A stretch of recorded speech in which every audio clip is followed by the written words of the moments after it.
Okay, good morning to one and all. Now we have to talk about the remaining part of the unit 2. We have studied about the EDTA. Then just I'm sharing the screen. Wait for that.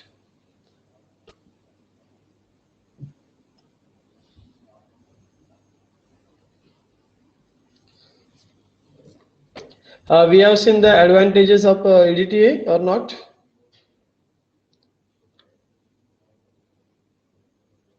Advantage देखे थे EDTA के?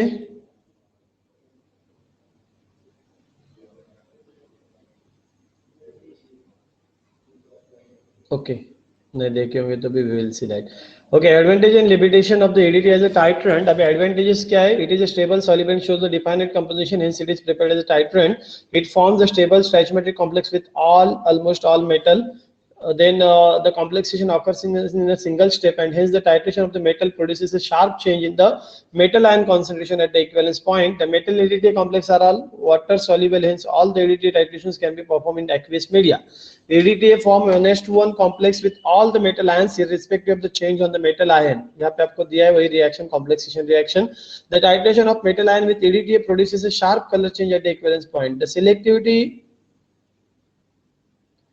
in EDTA titration can be accomplished by the choice of the pH. pH के ऊपर depend है. pH 11 में कौन से metal atom जो है वो प्रेसिपिटेट आउट होंगे यानी कॉम्प्लेक्स फॉर्म करेंगे. pH 4 to 7 में कौन से मेटल एटम जो यहाँ पे दिया है. It is very much important as far as the MCQ is concerned. Limitation: many EDTA titrations are carried out at a high pH. This may lead to difficulties due to the hydrolysis of the certain metal ions, leading to formation of the insoluble hydroxide of basic salt, which may complete with the complexation process. Since EDTA forms a stable complex with almost all the metal ions, the selectivity of EDTA to estimate a single metal ion in the presence of several cations may get affected. That is the limitation of this EDTA. Okay, then types of the EDTA titration. There are the direct titration and the indirect titrations. We will see one by one. Direct titration, back titration, replacement of displacement titration or say substitution titration, alkylimetric titration and indirect titration. ऐसे 5 type के titrations हैं. One by one we will see. अभी direct titration, it is very simple. As the name suggests, this is a direct determination of the metal ion by adding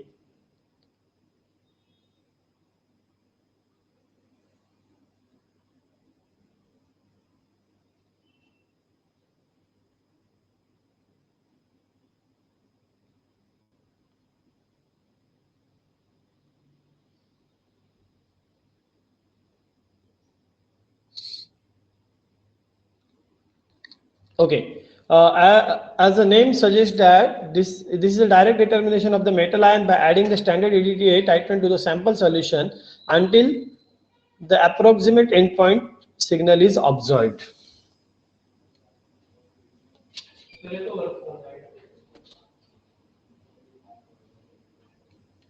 Okay, the proper pH is maintained by addition of the suitable buffer.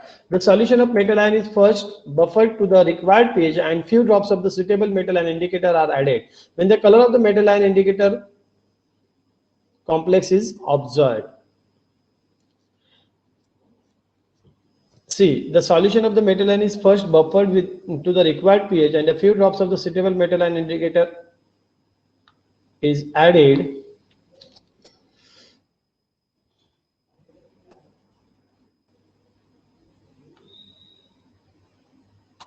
Then the color of the metal indicator complex is observed. This is titrated with the standard EDTA solution. Some auxiliary complexing agent like the tartrate or citrate is added to the solution to prevent the precipitation of the metal hydroxide. At the equivalence point, the change in the color of the indicator to its original color takes place. Now back titrations. I back titration कभी कभी आपको पता है कि जब exact हमें determination रहता है तब हम बैक टाइट्रेशन को अपनाते हैं. Certain metal ion solution can not be titrated directly with the EDTA solution. Reasons may be precipitation of the metal hydroxide at the pH range required for the titration, formation of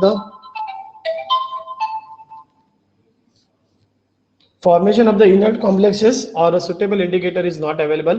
In such a cases, standard EDTA solution is added in excess to the solution of the metal ions. This is then buffered to the required pH. The excess of the EDTA is then back titrated with the another standard metal ion solution using a metal ion indicator. The standard metal ion solution normally used in is chloride or sulfate or zinc or magnesium.